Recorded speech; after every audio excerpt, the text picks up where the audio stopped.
humanitarian cinema of Satyajit Ray, Vittorio De Sica, Yasujiro Ozu from the 1950s continue to inspire me to make the films I do. Humanity, compassion, and passion, I feel, are our saviors in this divisive world, says Deepa Mehta. Hello, and welcome to another session of Ek Mulakat Vishesh, an initiative of Prabhakhitan Foundation. The foundation made sure that patrons do not miss out on their regular dose of literature, culture during the lockdown and made the sessions go virtual. The foundation now is trying to bring the sessions live by following the social distancing rules. The guest for the evening is Deepa Mehta. Deepa Mehta is an Oscar-nominated filmmaker whose work is celebrated on an international scale.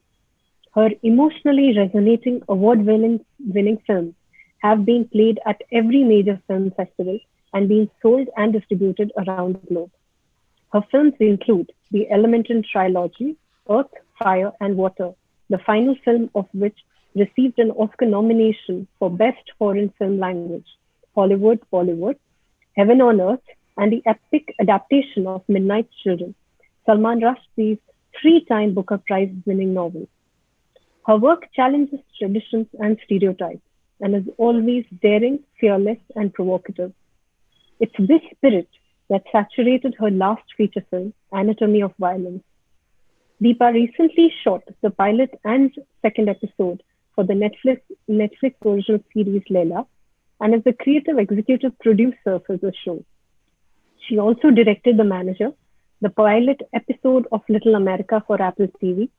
Her latest feature film, Funny Boy, is based on award-winning novel by Shyam Selvadure. In conversation with her today is a South woman of Delhi, Archana Dalmia. Over to you now, Archana. A very warm welcome to you, Deepa, as we eagerly await this chat with you. So let us begin with your origin in Amritsar and how your passion in filmmaking was born. Thank you, the foundation. Thank you, all of you. Thank you, Archana. It's a pleasure to be here, and I'll be as succinct as I possibly can be. My passion for cinema came a long time ago. When I was about 6, my father owned a movie hall and did film distribution in Punjab in Amritsar. So after school, when we had to go and pick up dad, and he was busy in his office, we'd all be shoved on to the movie theater to wait for him. So I saw a film called Mamta about 80 times in little bits, but fell in love with it. And I remember my father was really kind, and he said, when I said, "How does this happen?" and he took me to the projection room. He showed me what the film was like. He taught me how the film was threaded into the projector. And then we walked down the aisle and he made me feel the screen, which was a piece of cloth. And I thought it was magical. The whole thing, it was something out of cinema paradiso, because I couldn't believe it that something that I couldn't, smell, touch the characters, could evoke such emotion in me. So it was the window that he opened, or that cinema opened, that had me enthralled. And I thought to myself, I really want to do this, whatever this is. I didn't know what it was. And then as I grew up and I realized that uh, every Friday was a very difficult day for my father, because that's the time a film was released in India. It still is when it gets released. And the box office was something that uh, would make his day. If the box office was good, then he would be happy. If it wasn't, then he'd be depressed. So I thought I'd never want to have anything to do with working in a situation which had such control over your emotions. So I wanted to become an academic, and I was on my way to becoming an academic. I wanted to study Hindu philosophy. This was in Delhi, and then a friend of mine said, while you're waiting to get into your master's program, why don't you help us? They had a small workshop in Delhi called the Cinema Workshop, and they documentary films for the government of India, family planning or farmers or something. So they said, please, can you help us? And I said, what do you want me to do? They said, answer the phone. So I said, okay. So I sat there, and after about like 3 days, they said, sorry, Deepa, you're fired. So I said, why? And Anil said, because you're really lousy. You have a terrible, phone manner. But if you want to learn how to do films, we are very happy that you hang around. So I learned how to do sound, I learned how to do cinematography, a little bit. And my first film was 3 minutes long, and it was for the Ministry of Agriculture, and it was about how wheat grows. So I went outside Delhi, which is now, of course, near Gurgaon, which is now, of course, completely changed, and I didn't know what to do. How do you do a film on what wheat grows? And I'm telling you this story because it's it's amazing how your imagination can kick in, and how when you're in a corner you start thinking about the abstract. I mean, it doesn't become how the literal becomes the abstract. So the literal was, how does wheat grow? I mean, who cares? I mean, I'm not going to do fast motion. But there was a farmer sitting on a charpai with his hookah, and he'd look up in the sky, then he'd look at the earth, then he'd do his hookah, and then he'd go and get a cup of chai, and he'd sit there. And that was my 3 minutes of how wheat grows. And it grows very slowly. So I think that liberated something in me, that cinema is not and cannot be literal for me. That's how I fell in love with films. That was a This long was in story. your Sorry, college Archana. days, am I right? This is right after college. Yeah. Okay, starting from your early days, which are the directors who've been your inspiration? Who are the contemporary filmmakers you admire? The ones who were my inspiration. I mean, early on, I mean, it was because my dad distributed all Raj Kapoor's films. I thought Raj Kapoor was amazing. I saw Shri 420 about 20 times. I thought, how wonderful. And there was another one that I saw, which was very different, called Jagte Raho. I mean, this must be before your times. And I saw that, and it really, I mean, I felt how brave. It was a very brave film. It wasn't your usual, act one, act two. There was no dialogue, but it was about the awakening of India in a way. And I thought that was, I didn't think about it then, but I thought, wow, kya imagination hai, kind of thing. And later on, I got exposed to Bengali cinema, and like everybody else, I fell absolutely and completely and totally in love with two filmmakers. One was, of course, Satyajit Ray, and the other was Ritwik Khatak, and so those were, and Ray became my hero, and uh, and I think to this day, Charulata is a film that has always inspired me when I make my films about women, because the film isn't really about a lonely housewife. It's about how can a woman find meaning, and he did it, and Madhuri Mukherjee did it with him, and that was amazing. Now, there are few filmmakers who are really fantastic. I think. I mean, there are lots of great ones. The one I really admire the most is a director called Anubhav Sinha. He did Article 15. I mean, I thought, wow, amazing. Then he did something called Mulk, and I thought, this guy is brilliant, and so he comes to mind. And there's some new filmmakers who are I think, who take chances. The women are really interesting, I think. I'm trying to think of. I saw sort of a quasi supernatural thriller on Netflix called Bulbul, and I was said, "Wow, this is interesting." I mean, just to go to another level. And it isn't about philosophy as much as it's about technique, and how supernatural thrillers can also be psychological thrillers. So I thought, I'm sorry, I've forgotten who the woman director was, but I admired her, and I thought Anurag Kashyap did it with Gangs of Wasipur. He broke something. He was fantastic. The film is fantastic, and one of my favorite actresses comes from that film, Huma Qureshi. I mean, I just adore her, and because of what she can do, I think Vikram Motwani is amazing. And these are the people that come to mind right now. Deepa, you've been an NRI for long now. So, how Yeah. has being an NRI shaped your Indianness, and how has that Indianness molded your filmmaking? Uh, a lot of my love for Indian cinema came before I became an NRI. That horrible word, NRI.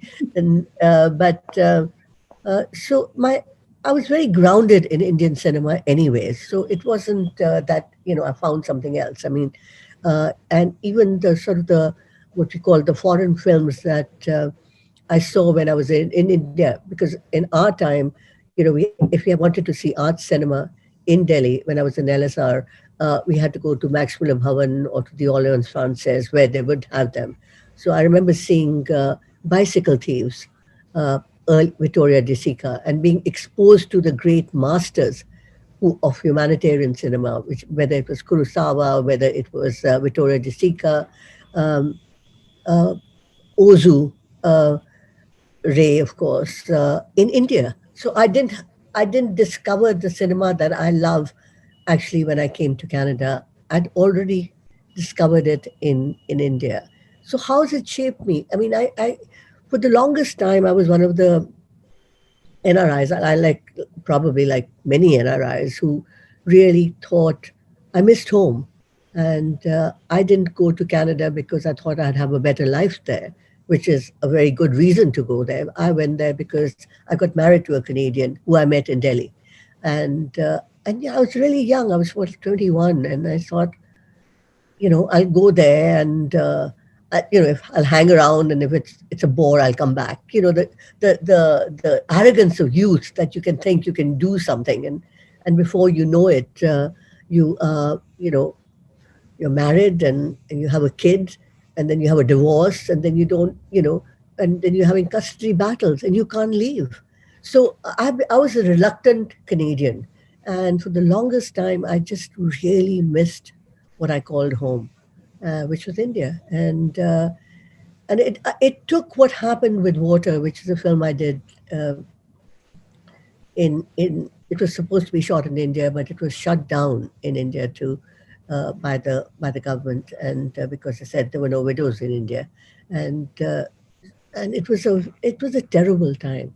It was a time of nobody had read the script, but Arun Jaitley had read the script, and he in fact said, "I don't see what the problem is," but they were still really giving me a hard time, and so we had to shut down the film, and I was hounded. And these were days before social media, thank God.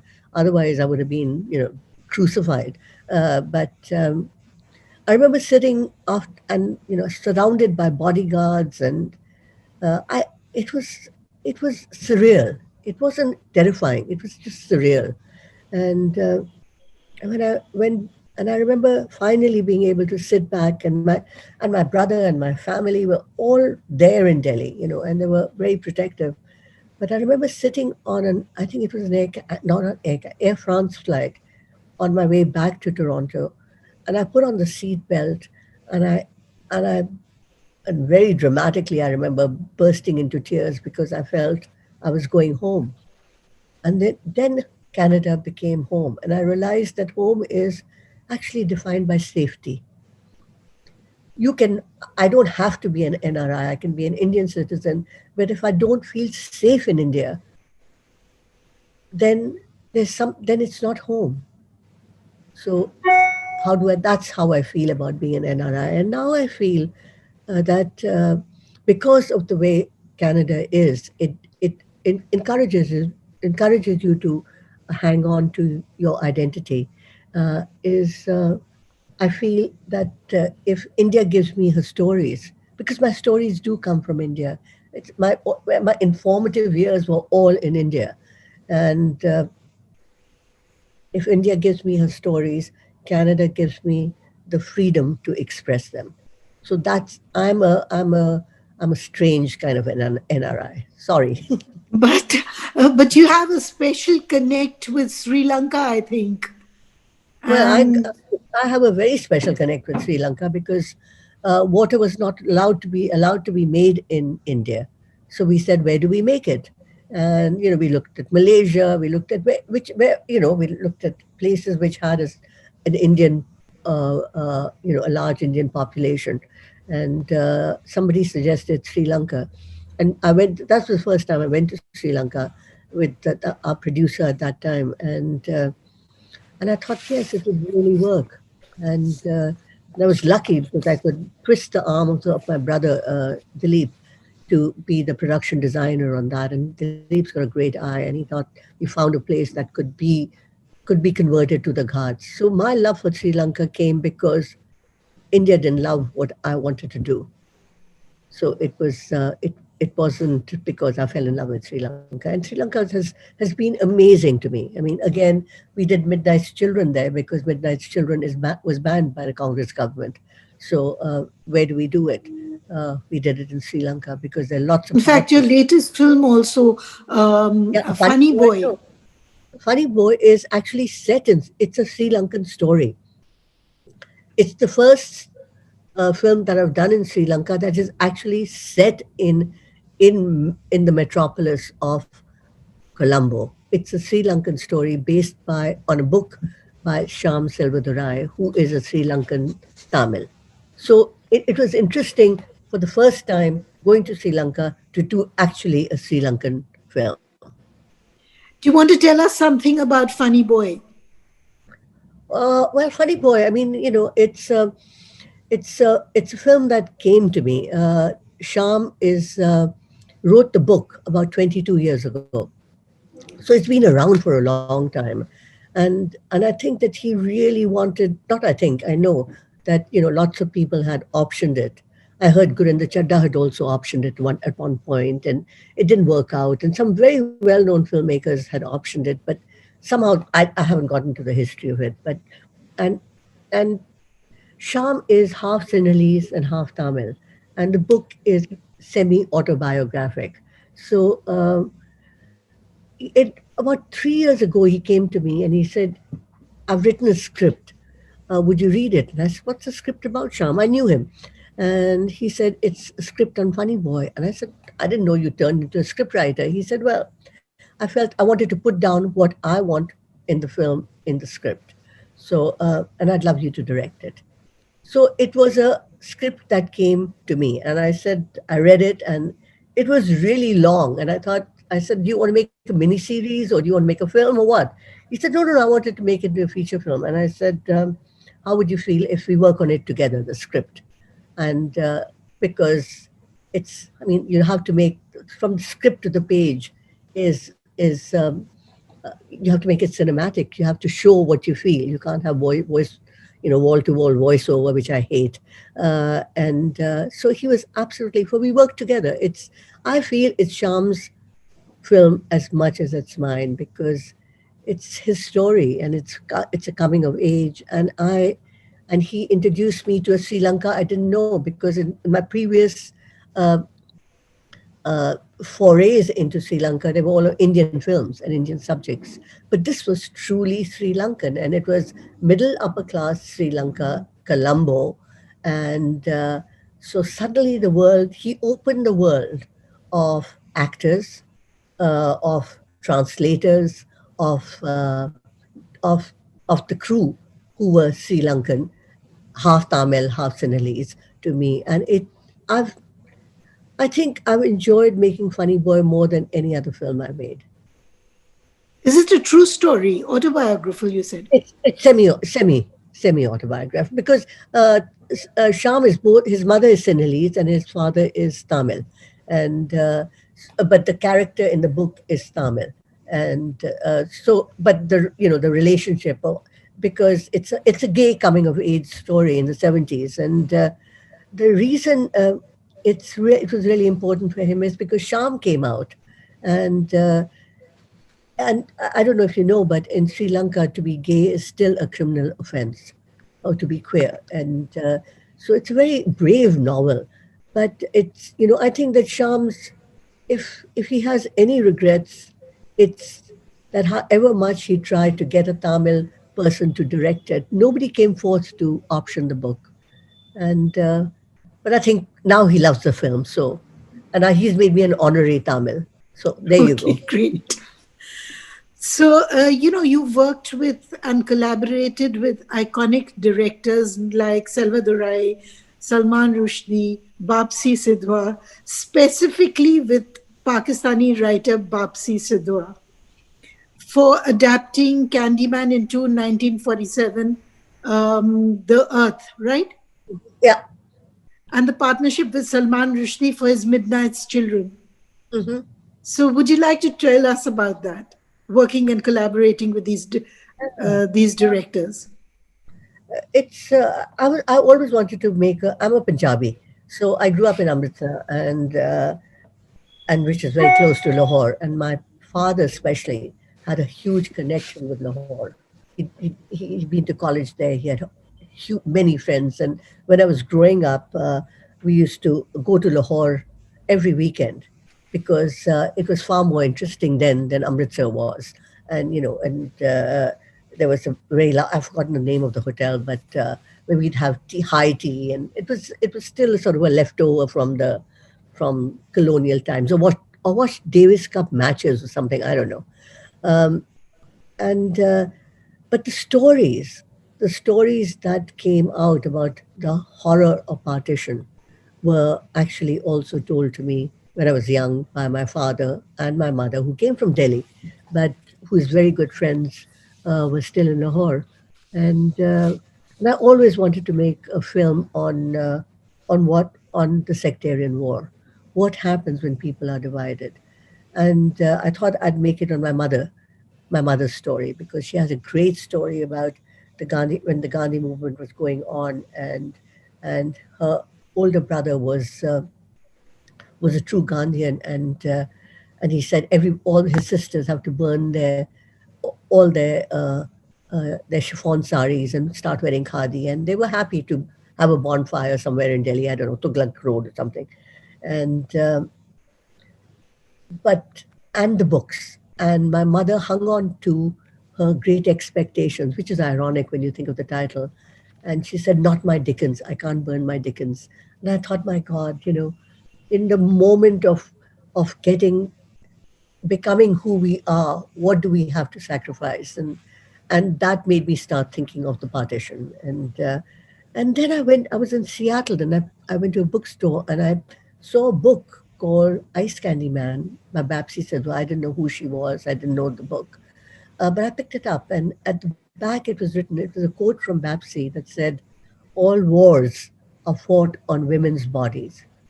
And that blew me away. And I said, "This is the book."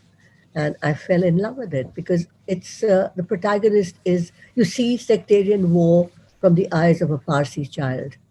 And so nobody's taking sides. But all you know is that, yes, all wars are fought in women's bodies. And and sectarian war and separation between Muslims and Hindus is so unnecessary. And we don't, and but it's not just in India. I mean, sectarian wars happen in Rwanda, Israel, Palestine, you name it. It's all over the world where people are divided, and and I just loved making it. And it was a very wonderful collaboration with Babsi. I rang up a friend of mine who's a Pakistani uh, uh, professor in London, and I said, uh, "Chini, do you know somebody called Babsi Sidhwa?" She said, "Oh, she's my best friend." So, I mean, that's how it happened. It's a connection. And I rang up Babsi, who was in Houston, and said, "My name is Deepa, whatever, and I love your book." And she'd seen Fire. So she said, "Go ahead and make it, darling. I don't know who you are, but you must be okay." So that's how it started. And I remember doing the first draft of the script and sending it to Babsi, and she called me immediately and said, "Deepa, where are the last three chapters of my book?" I said, "I don't think we need them." And she said, she said, "I think you do." And I said, "Babsi, think about it." I mean, so we had a really nice conversation. And the point is, she got it that the book cannot be exactly like the film. And so in Earth 1947, the film ends much before it ends in the book. But to this day, I love Babsy, and we have a wonderful connection. You know, Oh, then this line, all wars are fought on women's bodies. I mean, it's this line itself is so catchy. I wanted yeah, to ask you, what do you think, and what is the relevance of that line today? it. I think that perhaps it's changed in some ways. Uh, all wars are fought on women's bodies in 1947 was literal as well. And now I think it's perhaps I think it's still true, but it's fought on an emotional level. We still need a Me Too movement to prove that we exist. Rape still exists, so the focus is a bit different. It's not just wars. I think now we are in at constant war to say that we exist and these are our rights. So the war has changed its tune, but the war continues for me. Yeah, it does. Deepa, your films are known for their extremely soul stirring music, which enhances your visuals beautifully. Tell us something about that. I mean, I've seen water and I was absolutely, you know, the lake and that huge tree you have over there. Uh, uh, I mean, I've never seen a tree like that. I thought it was fake. Beautiful visuals. So, tell us something about that. uh, Music for me. I mean, I grew up with music. My mom is went to Banaras Hindu University and graduated in music, so music was a very big part of our household. And I remember I never saw it, but I remember I was told that my father played the bansuri, and my mother actually sang ghazals for the longest time. And when you're a kid, and and friends, moms and dads, friends got together, they say, "Vimla ji, kuch ga ke sunaiye, sing something for us."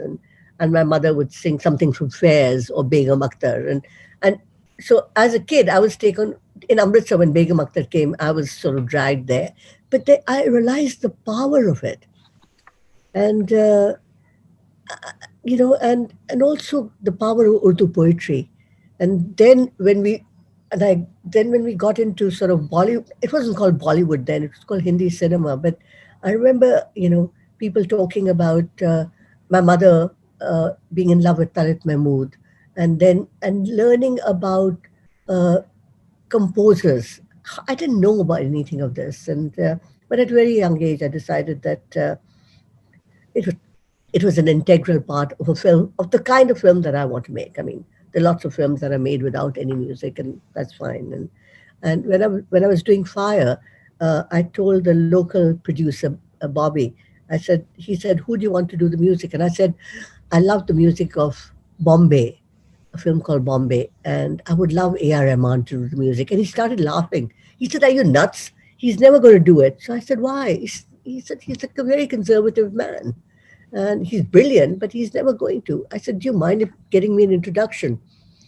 And he said, "No, I'll get you an introduction." And so I flew to Chennai and I stayed in a hotel, and I had 2 hours, and Rahman was very kind, and he said, "Why don't you come and show me the film, and we'll see." So Rahman and myself saw Fire together, and which was at that point a very controversial subject. I don't think of it as controversial, but I've been told, I don't know what controversial even means. It was different. And he saw it, he didn't say a word. And 2 days later, he said, he called up, or his secretary called up and said, Rahman sir says that he would really like to do the music. So, Wow. there you go. And after that, I spent a month in Chennai, and with Rahman, got to know his wonderful wife, Thyra, and the way he worked. He's a Sufi music director. And it's the same thing with Earth. I mean, he did the music for Earth, and we'd all sit outside, and there'd be Shekhar Kapoor and somebody else, and all these big filmmakers, and we'd all sit outside and get coffee, And when our time came, we'd go inside. And I remember my first time there, and you'd sit inside his music room, and he'd light a candle and in front of his keyboard, and then he just think and compose. It was Wow. really from the heart. It was amazing.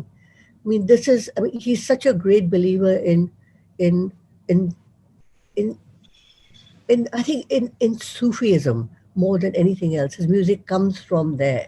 I wouldn't even call it a religion because Sufism is not a religion. It's a way of thinking, a way of purity of thinking of mind. And the same thing happened with water.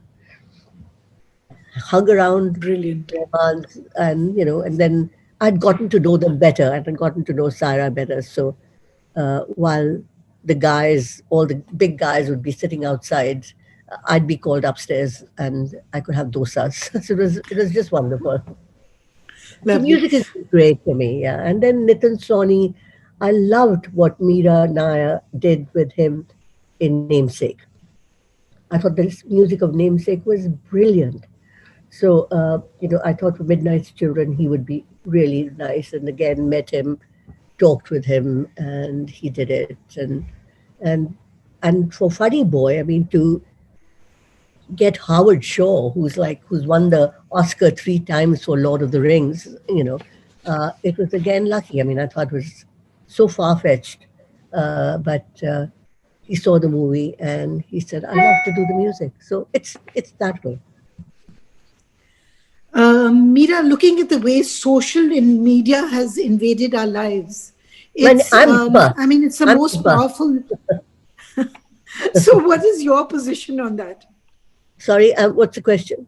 Actually, what's the You question? know, social media has invaded our lives, Hmm. and it's one of the most powerful uh, platforms today to express yourself. So, what is your position on that?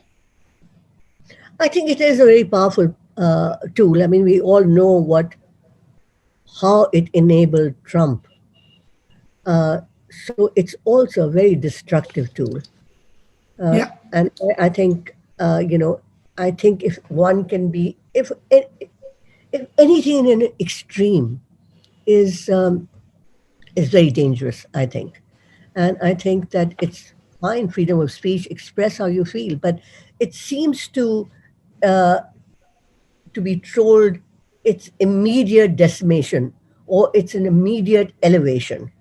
And then it dies down. It has no staying power.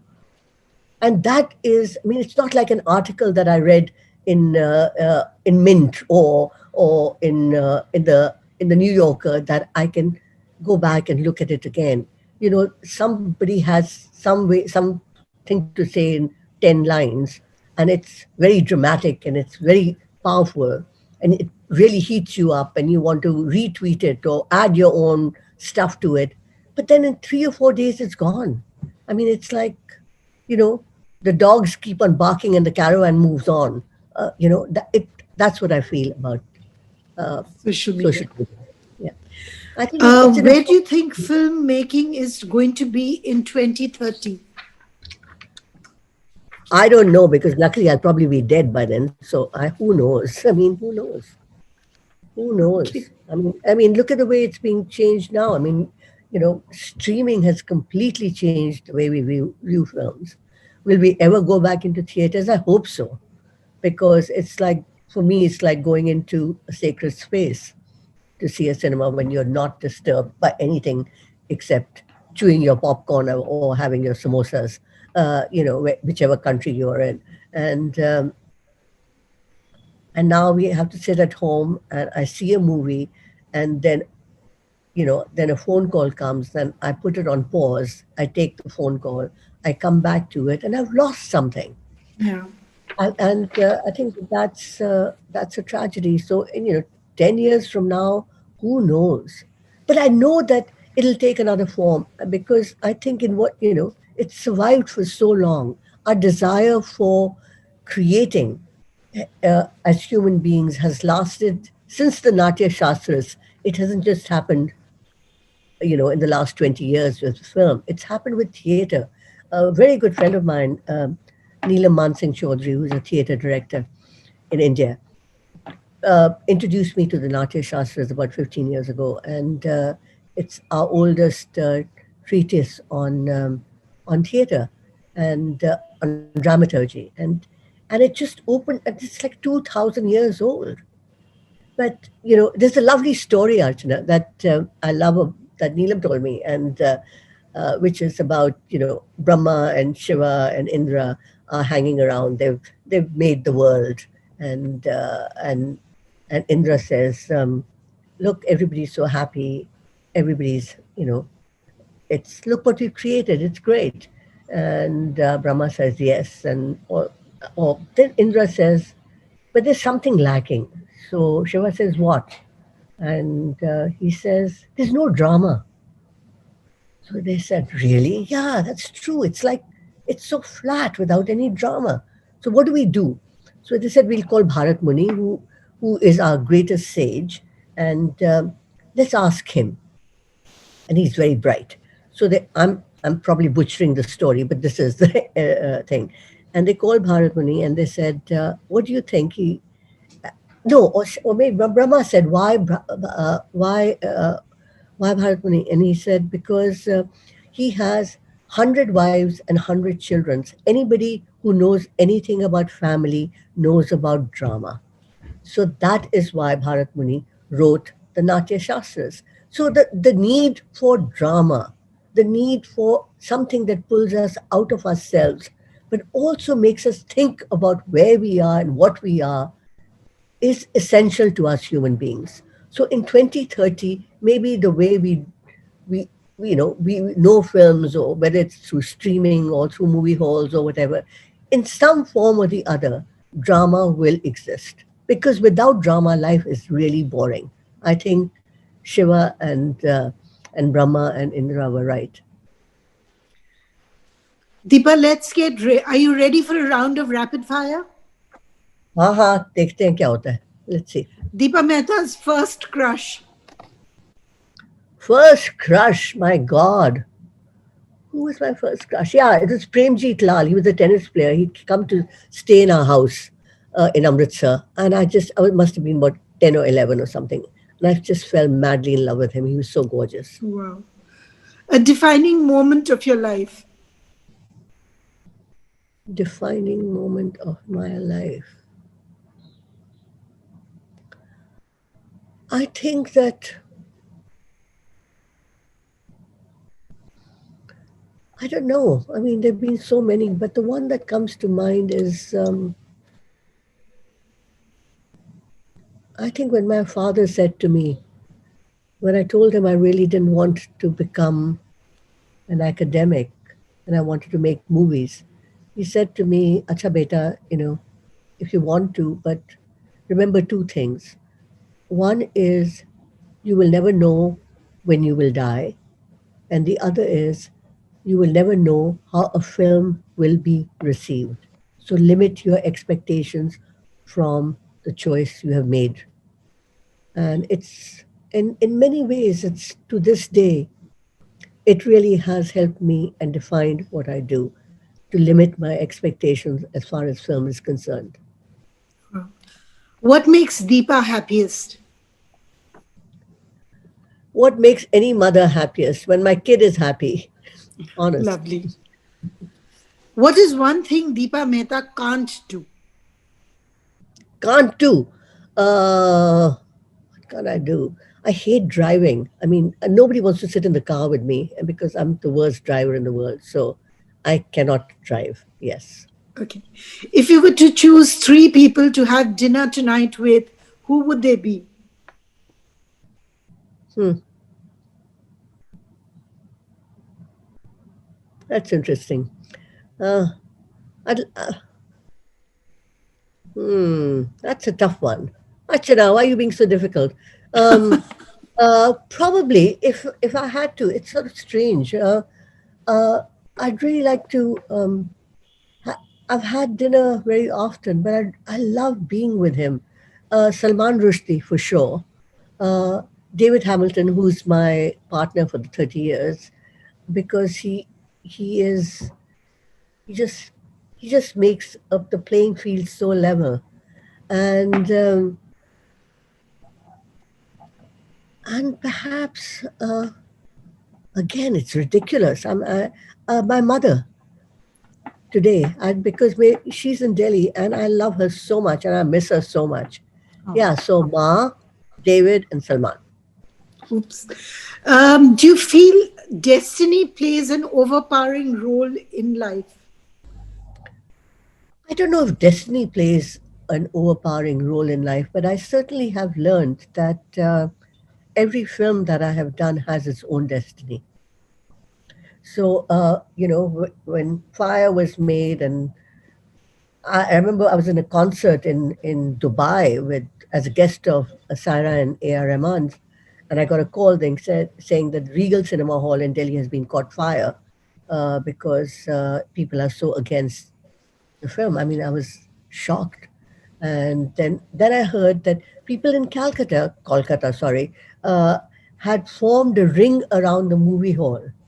These are ordinary cinema goers and said, "You cannot tell us what we can see or not." So every film has its destiny. I think Funny Boy has its destiny. I think Water had its destiny. So do I believe in destiny? I believe in the destiny of a film.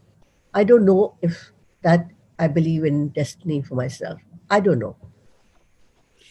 The one talent besides all the ones that you have, you wish you had. I wish, sorry, The one talent besides all the ones that you have, you wish you had. somebody I would like to work with. Is that No, what a you talent. that I had? Okay, that I want. I wish I had. Yeah. Okay, I'd really know. I'd really like to learn how to knit. Uh, I'm I'm I'm sorry, sounding so boring, but it's Oh, something that I just love the thought. My mother used to knit really well, and she'd make pullovers for us, and Delhi winters and stuff, Amritsar winters, and she'd do this great stuff. And I can only knit a bloody scarf. There has to be something more than that. I'd love to learn that. I'd love to learn how to play it now. As I grow older, I want to learn how to knit. I want to learn how to play bridge. I want to be able to sit back and not feel that I have to be productive. I feel more than anything else, I want to remember what my father told me: limit your expectations. if you were to raid one woman's closet, whose would it be? Hmm. Uh, Probably my friend Neelam's. I love her clothes. I think they're really nice. And whenever we go to Delhi, we shop together, and we always end up by buying similar things. Uh, I could wear her clothes anytime. Your biggest fear. My biggest fear is my daughter you know, might not find what she's looking for. I mean, it's all about your kids. You're only as happy as your kids can be. My That's my greatest fear. It's not about film. It's not about David, my partner. It's not about my mother or my brother or my niece or my nephew. It's about I really want my daughter to be happy. Lovely. Your biggest regret. My biggest regret. Hmm. Sometimes I wish that I had moved to Canada. Uh, and then sometimes I wish I didn't love India as much as I do. Um, because I care so much for both countries, it becomes difficult. Yeah. Finally, where do you want to be 10 years from now? Well, definitely not in a retirement home. Where do I want to be? I want to be where I can, in a place where I can garden. That's another thing I really want to learn. I mean, you talk about age. It's not about making your huge film or whatever. It's about growing a flower. I want to be in a place where I can where I can grow things, grow flowers. I'm madly in love, uh, but I don't have a green thumb like my friend Ratna does, or my mother for that matter. Um, but s- I'd love to. I'd love. You know what else? I'd love to be. as creative as Dilip is, there's something about he has an original imagination, and whichever environment he is in, he can make it his own, and it's completely different. So 10 years from now, I wish I had an environment where, yes, I could grow flowers, but also I could be as bright as Dilip. I really envy him. I hope he's not listening to this. He'll give him a large head. I'm sure he is. Oh my God. Anyway, so Deepa, brilliant talking to you. Really nice. Now I'm going to throw the. We are going to get the audience to ask you questions, which Of you will course. have to answer. Which I'll And have to Deepa, answer. Maybe I won't answer them. I don't know. I don't know. I don't know.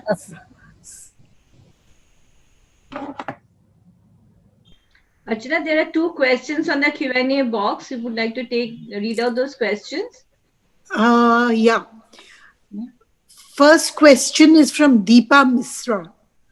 A film like Water, which is set in the early 19th, has the power to offend people in the 21st century.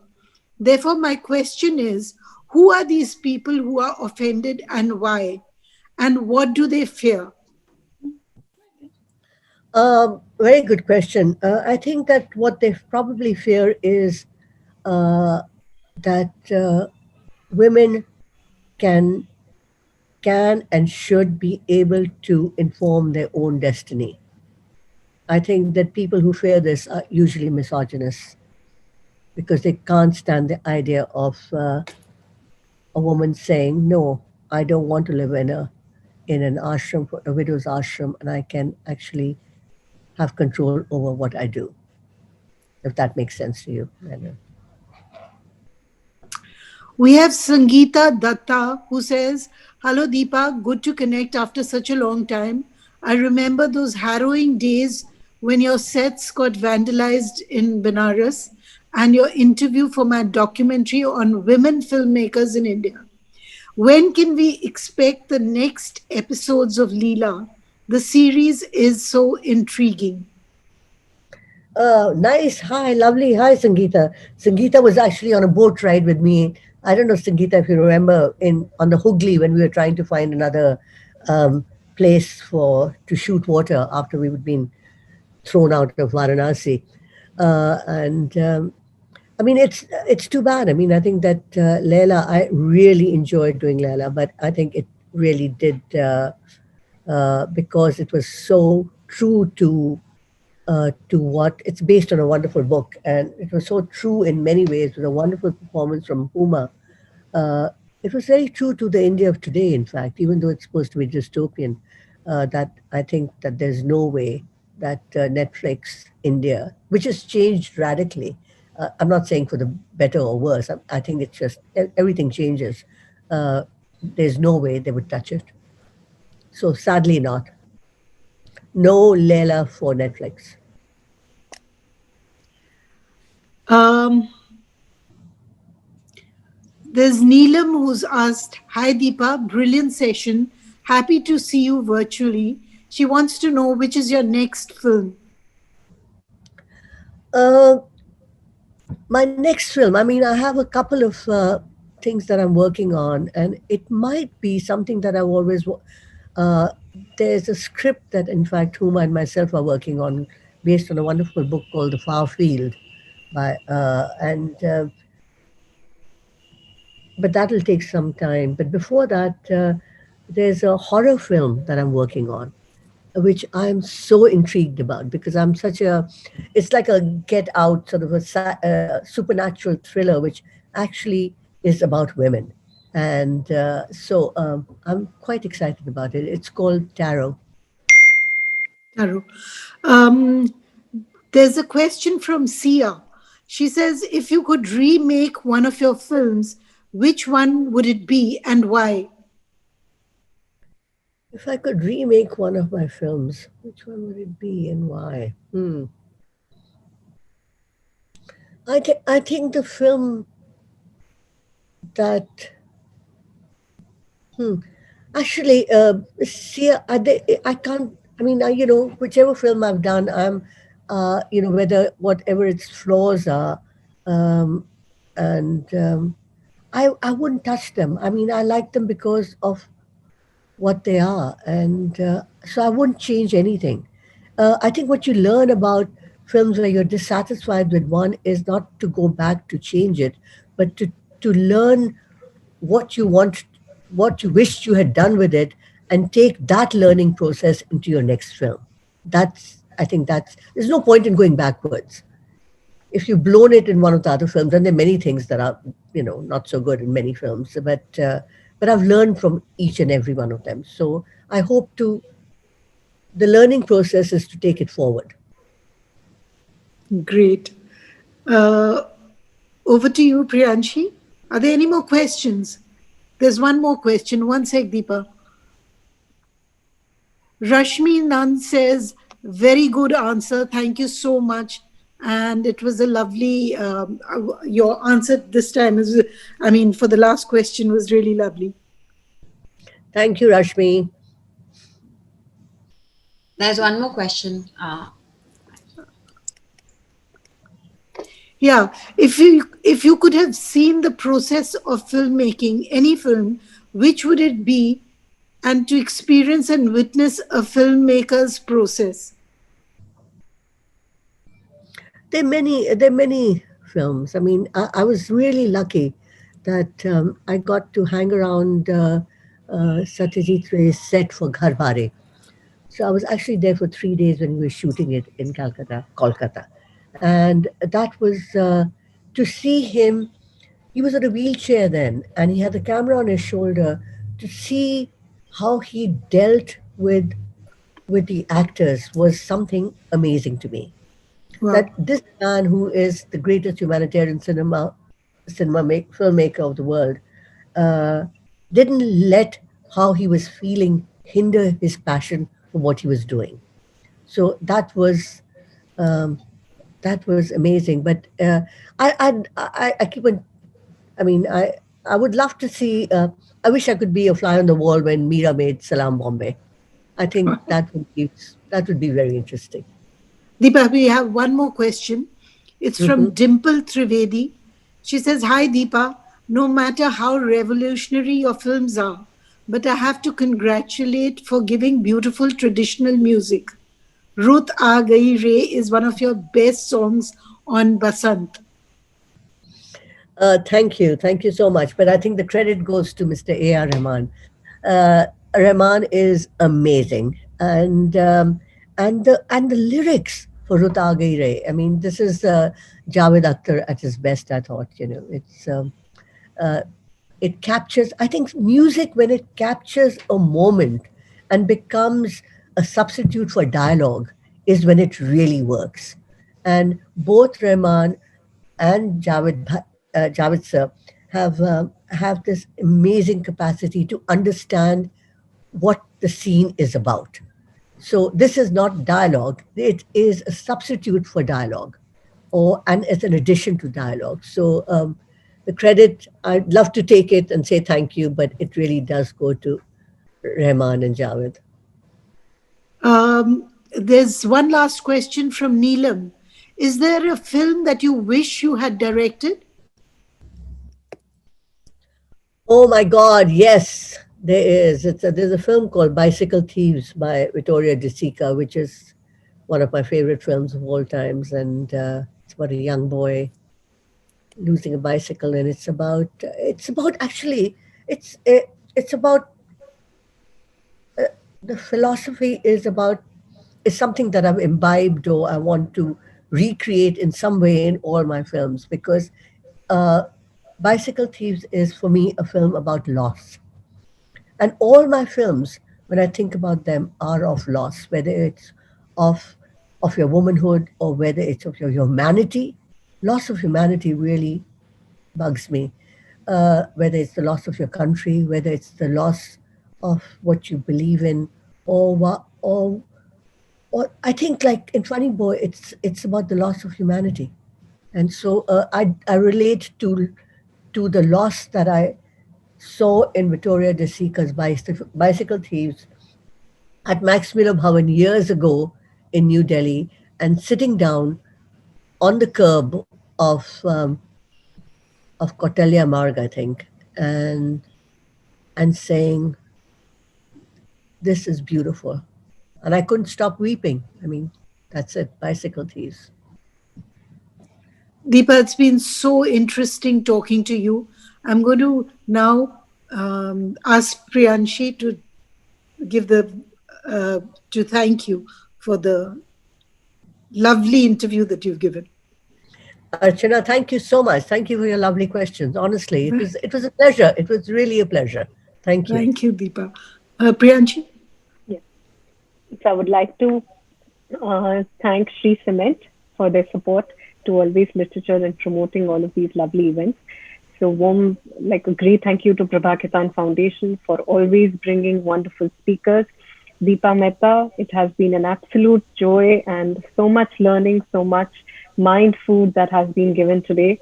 Archana Dalmia for the wonderful conversation and bringing up really lovely questions. All our attendees here, thank you so much for participating and encouraging us in hosting more and more sessions. So would like to thank you and have a lovely evening ahead. Thank you, everybody. Have a lovely day. Thank you, Deepa. Thank you so much. Bye. Bye.